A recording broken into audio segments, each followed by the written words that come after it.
त्यांना त्यांच्या मुलाला घेऊन आत्ताच्या आत्ता जायला सांगा. अहो गडगंज आहे ना त्यांच्याकडे, मग आता आपल्या वळचणीला कशाला आल्यात? नाही मामी,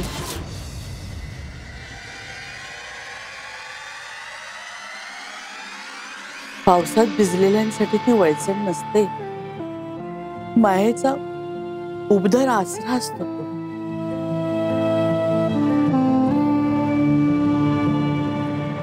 रितेशला बरं वाटलं ना की लगेच इथून आम्ही निघून जाऊ, नाही तुम्हाला त्रास देणार.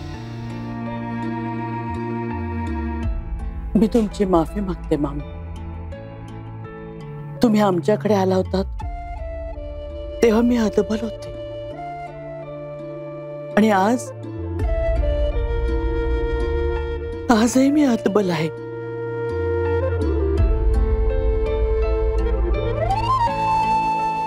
मामाने एका क्षणात सगळं काढलं.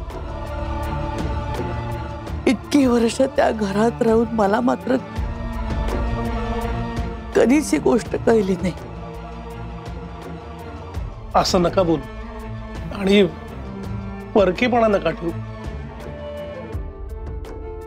रितेशला बरं वाटलं की खरंच आम्ही इथून निघून जाऊ.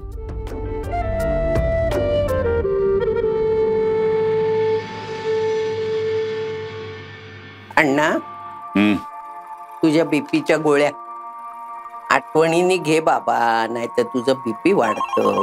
शेवटी ते घेतो मी.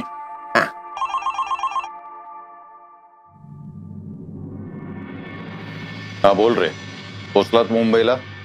हो साहेब, आम्ही आताच मुंबईला पोहोचलोय. मग आता आहात कुठे? मालकीनबाई त्या घराकडे गेलेत. घरी? कोणाच्या घरी?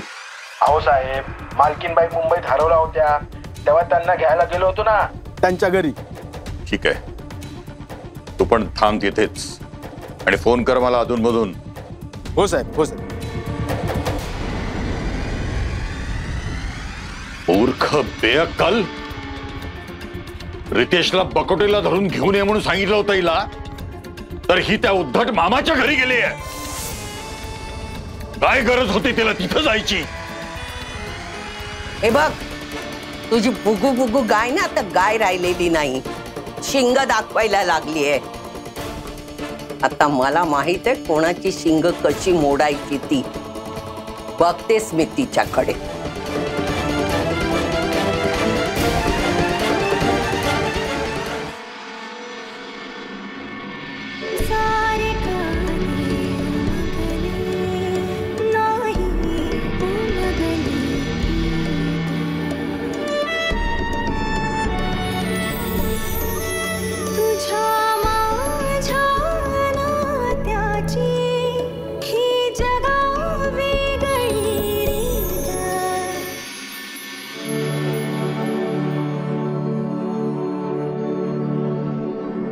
देवा, रितेश लवकर बरा होऊ दे, त्याला लवकर बरं वाटू दे.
या बसा बसा बसा, मी बसतो.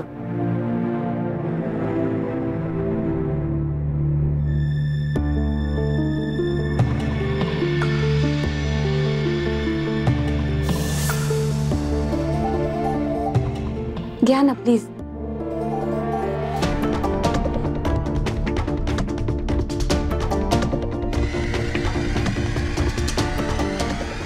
घ्या ना काकू प्लीज.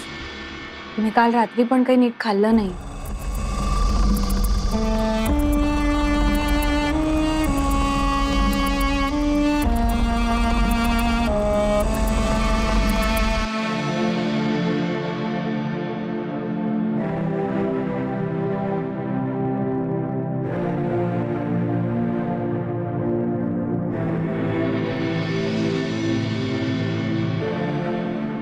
किती प्रेम करतोस ना माझ्यावर. कसं कळतं ना तुला नेहमी माझ्या मनात. एक्झॅक्टली. प्रेम असूनही ते कबूल न करणं ना सगळ्यात अवघड परीक्षा आहे. पण आज मी सांगते तुला,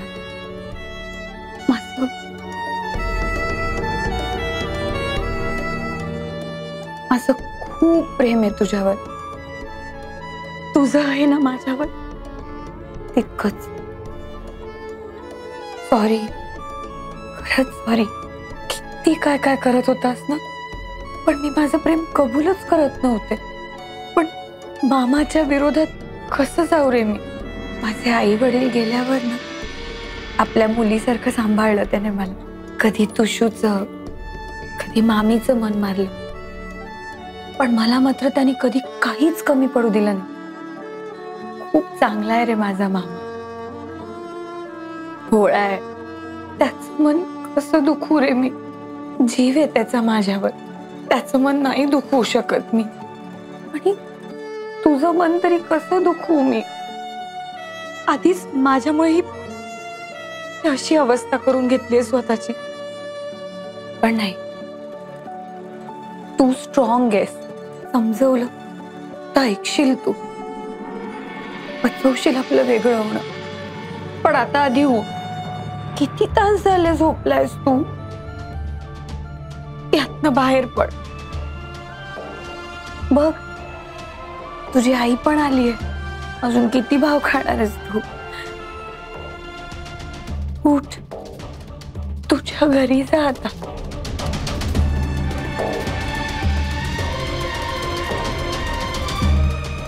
मी नाही साथ देऊ शकत तुला.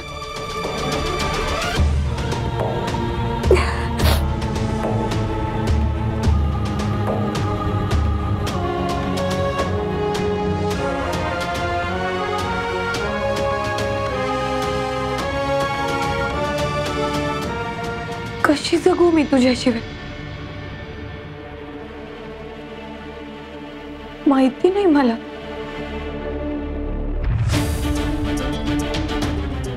अशक्य आहे ते.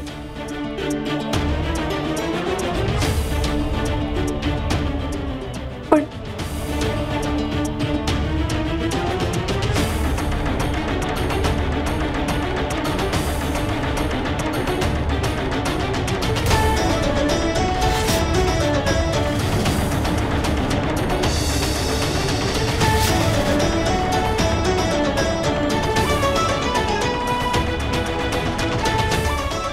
का सोडून जातेस तू मला. आता मला कोणाचा फोन.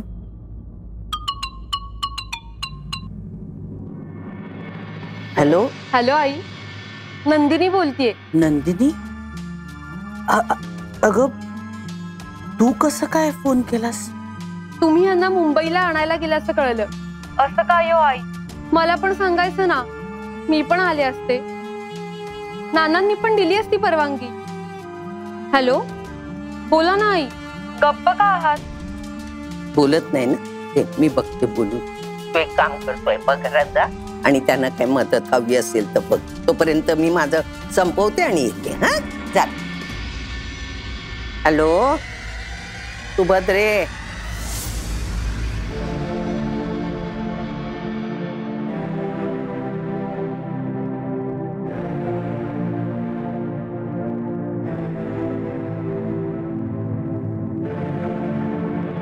तुला माहिती आहे ना आपण एकमेकांशिवाय नाही राहू शकत म्हणून. अगं इतका वाईट आहे का कमी. आणि जर असं असेल तर मग इथे का ठेवून घेतलंयस तू मला तुझ्या घरी. जातो मी.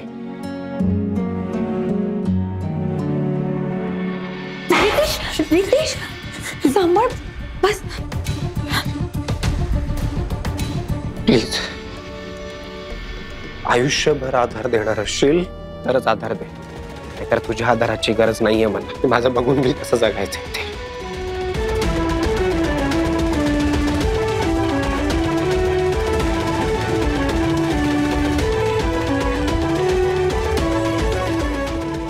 बस संपलं प्रेम. मी झोपलो होतो ना तेच बरं होतं. अगं तुझं पण लोकांसारखंच. लोक नाही का, एखादा माणूस आजारी असला, मरायला टेकला की त्याच्या बाबतीत त्यांना खूप काळजी वाटते, खूप पुळका येतो त्यांना त्याचा. आणि तो मरायला टेकल्यावर ते शोक करतात, तो गेला म्हणून रडतात. पण तो जेव्हा जिवंत असतो, जळत असतो, तेव्हा त्याची कोणीच किंमत करत नाही. ठीक आहे, तू पण कर माझी आठवण मी मेल्याने.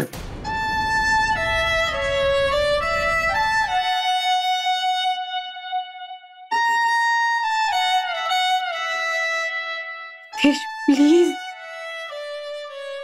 अभद्र बोलू नकोस. का असं अभद्र बोलतोयस? नाही बोलणार, कारण जातोय मी इथनं, तुझ्या आयुष्यातनं.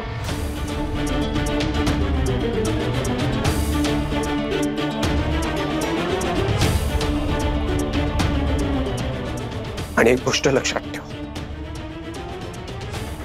जे प्रेम मागे ठेवून जातोय ना, ते आयुष्यभर छळेल तुला.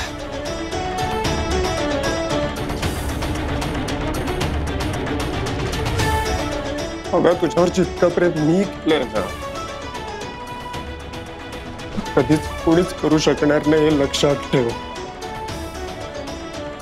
कधीच नाही. कळलं?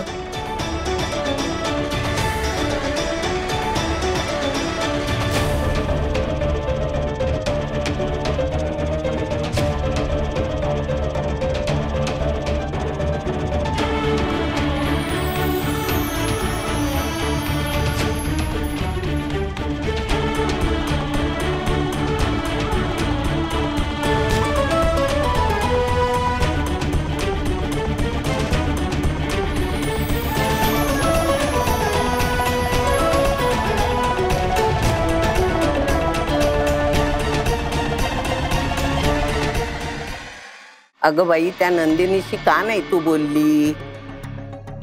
असं बरं नाही ग. आता पुढल्या आठवड्यात ती आपल्या घरातली सून होणार आहे की नाही? बरं एक मला सांग, रितेशला घेऊन येते ना, ती त्या मामाच्या दारात रांगोळी काढत बसलीयस की मामीच्या बरोबर फुगड्या घालतेस?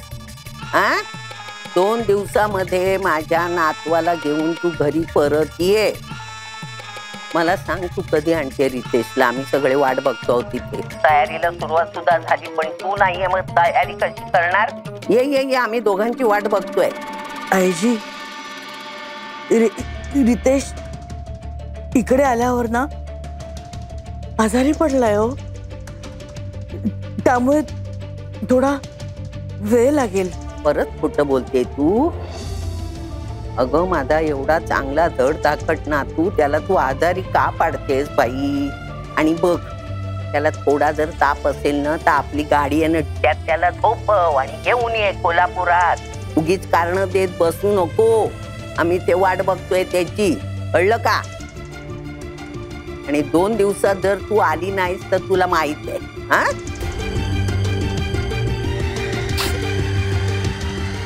अगं बाई रडते काय ग? असं नाही करू ग बाई सुभद्रे.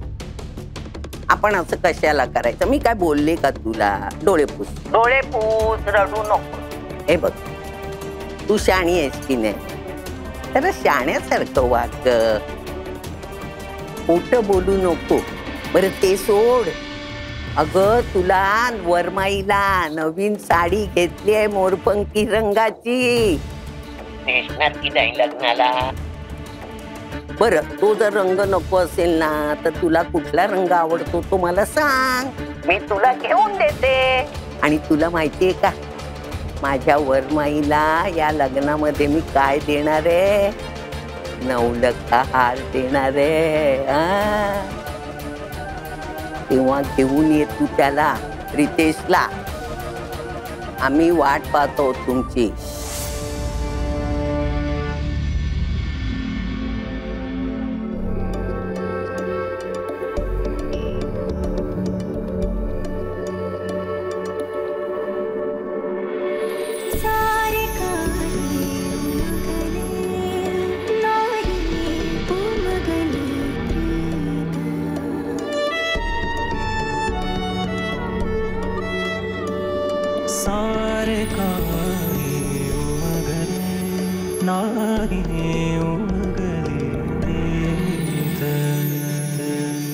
मी जर या 2 दिवसात आला नाही तर सगळे राज पाटील तुमच्या दोघांच्या नावाचं श्राद्ध घालतील. लक्षात ठेव. माझ्या नातवाकडे दे फोन. मला त्याच्या डोक्यालाही थोडं पॉलिश करायचंय. दे दे. आईजी, तो निजलाय. उठव त्याला. उठव आणि फोन दे त्याच्याकडे. मी वाट बघते. जा, फोन दे.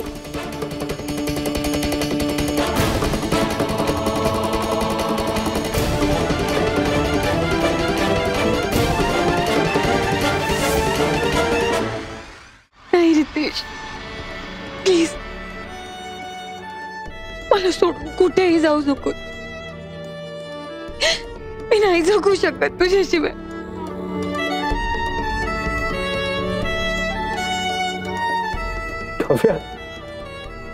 काव्या, आपल्याला आता एकमेकांपासून कोणीच वेगळं करू शकणार नाही. कोणीच नाही.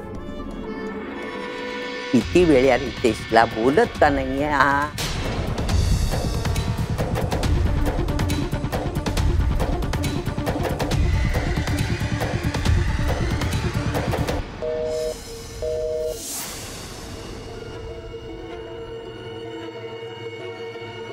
फोन कट केला काय माझा?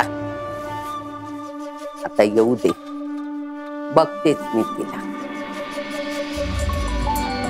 आता नकोसा वाटे दोघांमधला दुरावा, अपुऱ्या यावनी मग बंध प्रेमाचा खुलावा.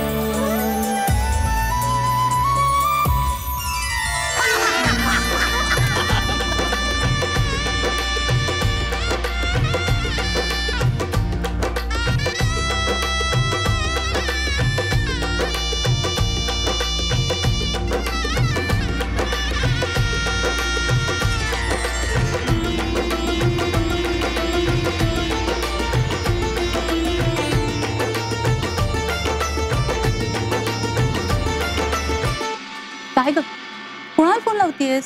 अगं आत्या, ह्यांनाच फोन लावते. तुला काही कळलं का ग, हे मुंबईहून कधी येणार आहेत ते? नाही ना ग, आणि इथे कोणाला विचारू ना ते कळतच नाहीये मला. तुझी सासू सुद्धा इथे नाहीये. थांब, मी प्रतिमा ताईंना विचारते.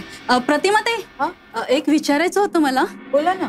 हो. नाही, तिला काय विचारायचं आहे ना, मला विचारा, मी देते उत्तर. लग्न अगदी तोंडावर आलंय ना, आणि उद्या हळद आहे, पण अजून सुभद्राताई आणि रितेशराव मुंबईवरून आले नाहीयेत ना, म्हणूनच जरा काळजी वाटत होती. हा, तिच्या एवढंच ना? मला वाटलं आणखी काय विचारते. काय आहे, आमचं राजपाटलांचं घराणं आधी काम, मग बाकी सगळं. कामाच्या बाबतीत आमच्याकडे कसलीही तडजोड नाही. आमचा रितेश मुंबईला गेलाय ना, तिकडे त्याचं काम अडलंय. ते संपवणार आणि मग तो इथे येणार. तुम्ही कसलीही चिंता करू नका. अहो, तुम्हाला सांगते, माझ्या लग्नात अंतरपाट पडल्यानंतर मी आमच्या यांना बघितलं. मला तर भीती वाटत होती की अंतरपाटाच्या पलीकडे आमचे हे आहेत की नाही. खरं सांगते. तुम्ही कसली काळजी करू नका. उद्या तुमच्या घरी आमच्या रितेशच्या अंगाची पुष्टी हळद येणार म्हणजे येणार. हा. एक काम होतं, 2 मिनिटं जरा घेऊन जाते. काय हरकत नाही. एक्सक्यूज. हो काय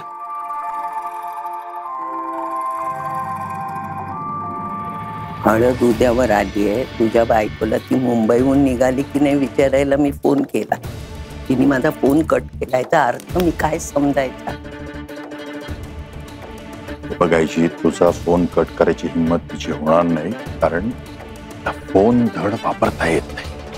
कट झाला असेल. तू काळजी करू नकोस, मी बघतो काय.